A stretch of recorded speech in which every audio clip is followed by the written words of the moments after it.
Bueno, empecemos por deslindar campos. Deslindar campos. La palabra mito, muy griega, muy con lo que tiene que ver con la sustentación de la cultura occidental, siempre va a estar relacionada con una historia fantástica, no necesariamente real, generalmente no real, ficticia, por fantástica, que se diferencia o está o forma parte de lo que no es razón. La razón para Occidente separa, aleja, distancia, exilia toda ficción. Toda ficción.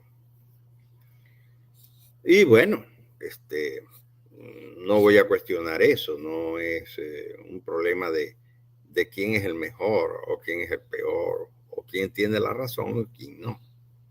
Lo que voy a puntualizar ahora es que para los pueblos indígenas, una historia se construye a partir de una experiencia. Quien representa o quien muestra la historia pueden ser personajes que definitivamente o no existan o existen pero que corresponden a otra instancia, por decir algo. El sol, la luna, las estrellas, el viento, el lluvia, la mar, la tierra, en fin, todos aquellos elementos que forman parte de nuestra propia existencia, pero que para los pueblos indígenas no se trata de objetos, no se trata de cosas ni de fenómenos, se trata de seres existentes capaces de generar en sus relaciones otras vidas. No existe vida en el mundo sin la presencia del sol o de la lluvia. No existe vida en la tierra sin la presencia del viento, la llovizna, el agua, el mar, los ríos. Pues. No existe.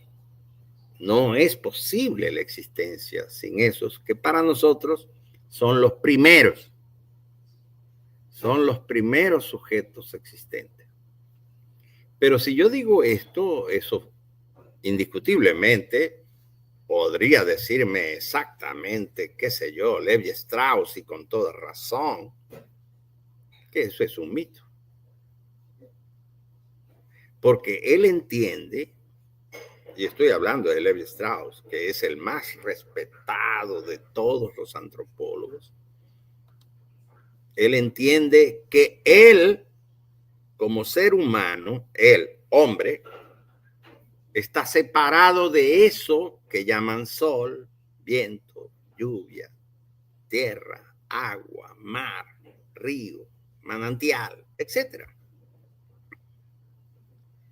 Entonces, identifiquemos o pongamos en tabula rasa, diría un italiano. En tabula rasa, que una cosa es pensar que somos alguien o somos algunos o somos gentes fuera del mundo. Y otra cosa es lo que pueblos puedan pensar, entendiendo que no pueden estar fuera del mundo. Esa es la gran diferencia. Todo el que piensa que está fuera del mundo, para entenderlo, toda palabra dicha por el que está dentro del mundo es un mito. No es historia. ¿Y quién inventó que los hombres o los seres humanos están fuera del mundo? Pues un proceso, porque esto no es que, como muchos compañeros, y ahí debatimos mucho nosotros, dicen, no, Occidente todo piensa que están fuera del mundo. No, pero eso no era Occidente antes. Habían pueblos en Occidente, en Europa, que en un momento de su historia pensaban igual que nosotros. Eran como nosotros. Solo hubo un momento, o se generó un momento, o se fue creando un momento en donde el hombre se separa de eso que llaman la naturaleza. Y se separa y se distancia porque necesita o porque ya tiene otro horizonte de vida o de visión en donde el mundo puede pertenecerle, en donde ya él no pertenece al mundo, sino que el mundo le pertenece o puede pertenecerle. Y por lo tanto se genera otro horizonte de sentido en el que un grupo humano puede llegar a pensar en apropiarse de toda la tierra, someterla, explotarla, dominarla y por supuesto dominar a la tierra en cualquier espacio no es solamente dominar la tierra como suelo, es dominar los bosques, es dominar los ríos, es dominar las aguas, es dominar los animales, las plantas y por supuesto a los seres humanos que allí habitan, que no piensan igual, que aún cuentan otra historia de su existencia. De tal manera que un mito o los mitos, o eso que llaman mito, es una explicación o es una forma de entender aquella palabra que escucho del otro diferente,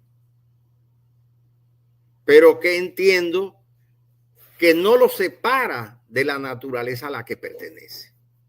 Mientras que yo, que soy el que está comprendiendo, que además he asumido la condición de tener la razón, voy a explicar para poder entender aquello que dice o dicen esos sujetos, esas gentes que aún están allí, en un tiempo que creo que está detrás de mí y al que ya yo he superado en mi propia existencia y en mi propia separación del mundo. Esto es, como quien dice, la razón fundamental o el punto fundamental para entender la gran diferencia. Para los pueblos, las historias que puedo contar o que se pueden contar no tienen nada que ver con invenciones. Ciertamente son creaciones, pero son creaciones que forman parte de un proceso de relación constante, permanente, con ese mundo del que formo parte. Por lo tanto, la historia que cuento, que puede ser muy fantástica, la historia que cuento no es la historia de los otros que veo, sino de yo con la historia de aquellos otros con que comparto el mundo. Entonces, ya eso deja de ser un mito. Desde la racionalidad occidental, sobre todo desde la modernidad, indiscutiblemente, nada tiene que ver con la narrativa geohistórica que ese pueblo está creando para explicar su relación con el mundo. Y esa es otra historia. Nosotros, por eso, en nuestras reflexiones y en nuestros debates, desechamos la palabra mito. No queremos hablar de mitos. Esa se lo dejamos a todos los académicos que sigan en el orden de Levi Strauss y de todos los anteriores, de tipos como que crió la rama dorada y todos esos que colonialmente generaron supuestamente la forma de conocernos a nosotros o a los otros, pero que realmente no explican lo que realmente somos. Y por lo tanto, a esas narraciones fantásticas, extraordinarias, con las que tratamos de explicar nuestra relación con el mundo, no las llamamos mitos.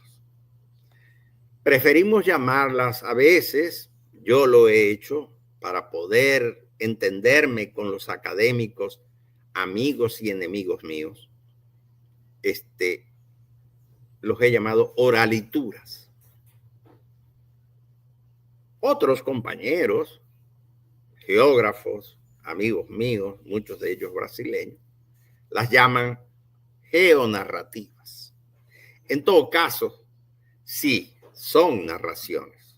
Son palabras contadas o cantadas para resumir el proceso, todo un proceso histórico de construcción cultural del territorio del grupo humano que lo ha ocupado o que lo ha convertido en territorio.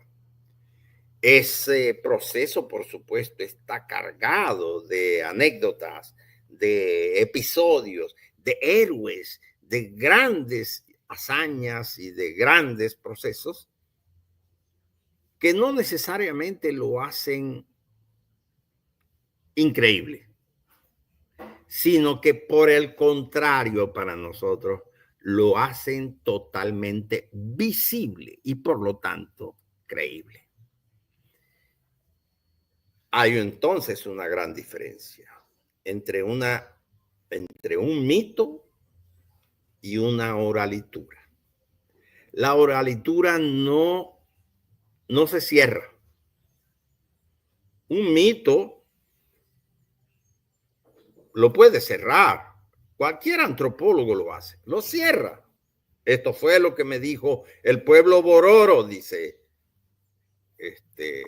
Levi Strauss. Esto fue lo que contó el pueblo bororo. Por lo tanto, esto es así. Pero resulta que eso no es así. Si vas a buscar un bororo a estas alturas de la historia que escuchó Levi Strauss sigue siendo la misma, pero es diferente. Porque toda oralitura es cambiante. Un mito es permanente. Para nosotros la oralitura cambia. Porque ciertamente la tierra nunca es la misma. La tierra gira. El mundo gira. La tierra cambia. La naturaleza cambia. Y no solamente por las estaciones, por el tiempo de lluvia o el tiempo de sequía, sino porque cambia, necesita cambiar. Todo lo vivo, todo lo que está vivo, para permanecer, necesita transformarse. De tal manera que un mito no es exactamente la historia de un pueblo. Un mito es una construcción teórica de un pueblo sobre otro. Mientras que una oralitura generada por un pueblo nunca es la misma. Siempre cambia porque ese pueblo siempre está en proceso de transformación al mismo tiempo que se transforma y transforma su territorio. Con esto creo que te respondo tu pregunta.